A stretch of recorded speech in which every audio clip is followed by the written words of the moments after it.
Bismillah ar-Rahman ar-Rahim, salat salam ala Rasulullah al-Karim. Oui, je cherche. Donc, merci Madame la Présidente. Je suis très content d'être parmi vous au sein de l'Université Bijaya. C'est ma première visite. This is my first visit. Je tiens de remercier les deux laboratoires pour la collaboration de cette thématique. Il est important pour nous.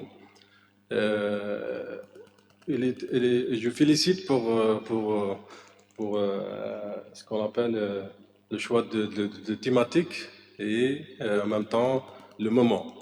Parce que le mois d'octobre, c'est le mois de sensibilisation de TDAH. C'est très important. Je remercie en même temps la comité scientifique et la comité d'organisation. Donc, we try to speak. J'essaie de parler un petit peu en français ou bien en anglais. Sleep in individual with ADHD prevalence, impact, cause and treatment. Le sommeil chez les individus bien, atteints de troubles TDAH, la prévalence, l'impact et les causes et les traitements. Voilà, c'est mieux.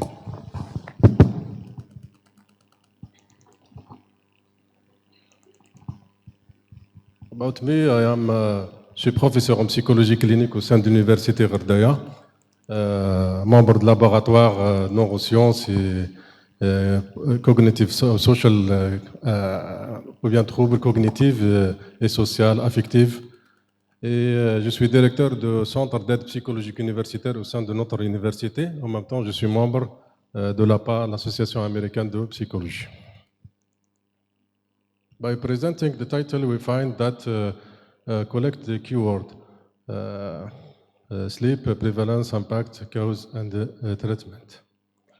Presentation content, we will try to speak about definition and epidemiologic and clinical description, general about sleep and ADHD, the impact of poor sleep, what consideration need to be made for individual with ADHD.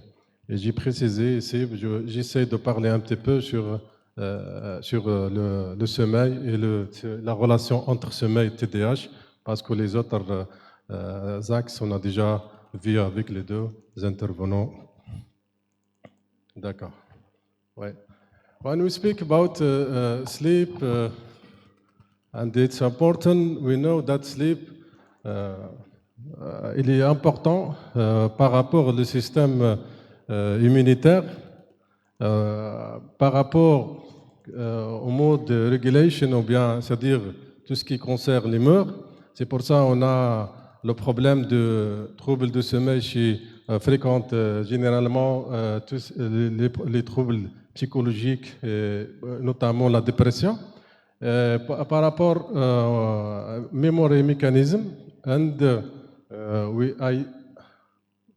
sorry.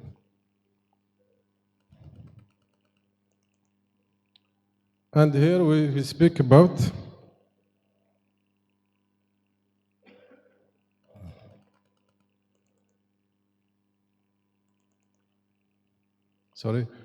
sleep and NDD. We try to speak the relationship between sommeil and neurodevelopmental disorder ou bien neurodegenerative disorder. Il y a une relation entre le sommeil ou la qualité de sommeil ou bien le trouble neurodéveloppemental et le trouble neurodégénératif selon l'article que j'ai mentionné ici dans le journal de médecine du sommeil. Donc ça c'est très important. Donc le comorbidité, as my friends speak about comorbidity, on a toujours le comorbidité par rapport les troubles de sommeil, conduct disorder, anxiety disorder, learning disorder. c'est très important pour pour cette règle de comorbidité. On a toujours trois,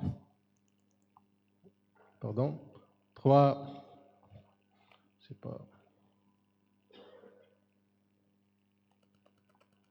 trois troubles associés chez 55% des sujets, ou bien deux troubles associés chez 19% pour des troubles, un seul trouble associé chez 21% des patients. Donc, vous voyez ici le comorbidité, c'est-à-dire le trouble oppositionnel, les troubles de langage, les troubles anxieux, les troubles d'apprentissage, les autres troubles avec différents pourcentages. Ok, on passe. Criteria, c'est le diagnostic, comme on a déjà vu avec mes chers collègues, une forme clinique aussi. Donc, I will speak about executive function, ou bien c'est les fonctionnements exécutifs. Voilà, l'inhibition de l'attention, la planification, la mise à jour, et aussi le travail, le mémoire de travail, et la flexibilité mentale. C'est parmi, si on parle de planification aussi. Donc, sleep, ou bien le sommeil, c'est un essentiel biological processes qui fait la maintenance, qui fait, il est répétitif et joue un rôle très important lorsqu'on parle de learning, grow and memory. Ça, c'est très important lorsqu'on parle de l'architecture du sommeil.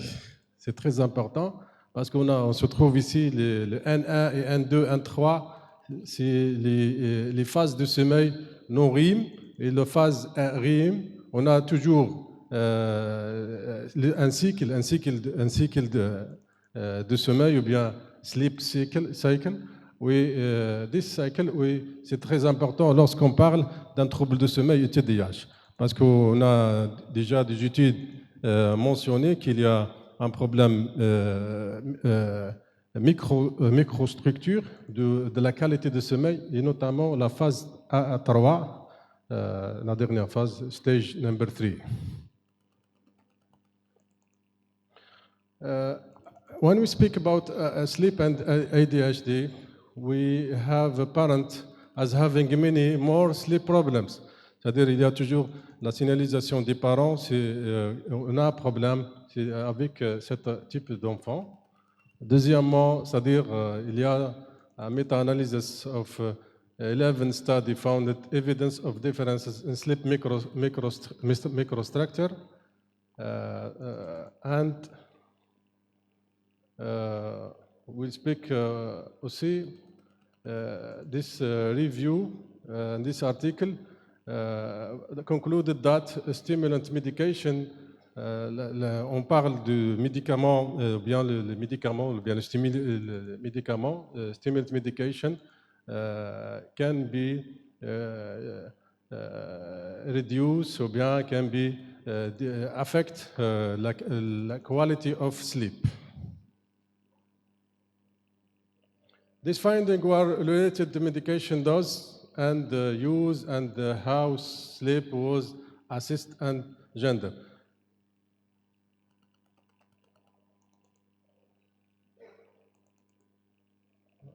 Okay. Are there any differences in circadian rhythm? When we speak about, lorsqu'on parle de troubles de sommeil, on est obligé de parler sur le rythme circadien, ou bien ce qu'on appelle le circadian rhythm of individual with ADHD. Les études montrent qu'il y a toujours ce qu'on appelle un impact sur le rythme circadien.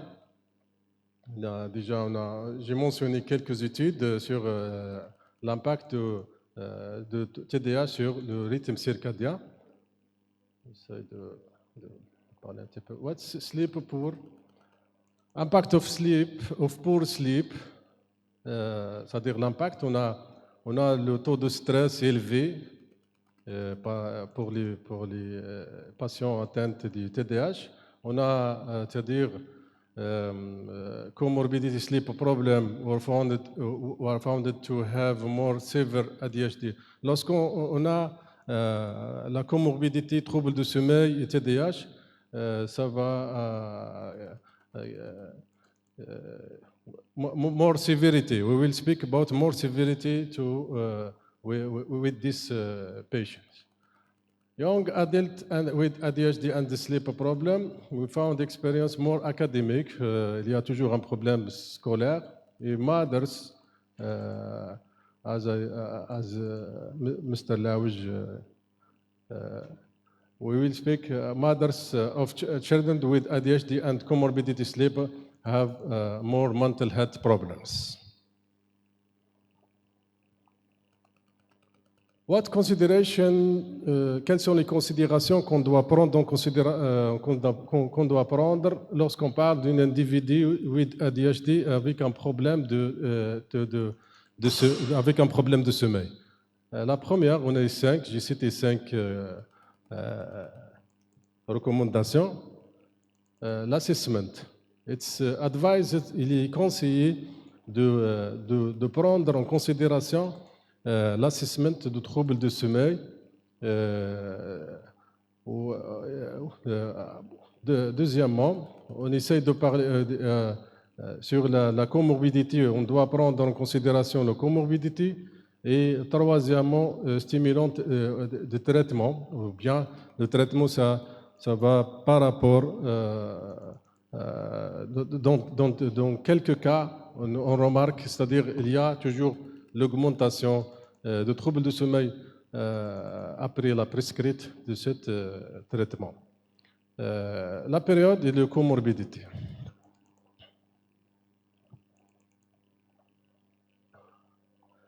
Sleep and the treatment, most sleep specialists prefer to use the ICSD-3.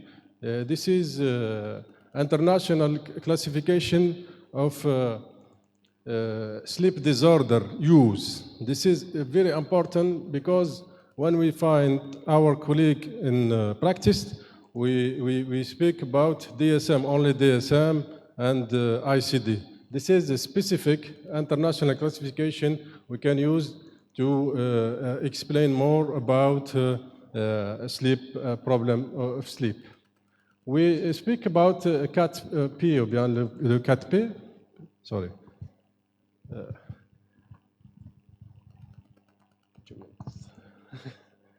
Okay. CBT, j'ai montré quelques études sur l'importance de CBT, ou bien le TCC. It be the first line treatment, psychoeducation for insomnia, and medication indicate. Meta-analysis, as you know. Donc, je vous remercie. S'il y a d'autres questions à travers le débat, je suis à votre disposition. Merci.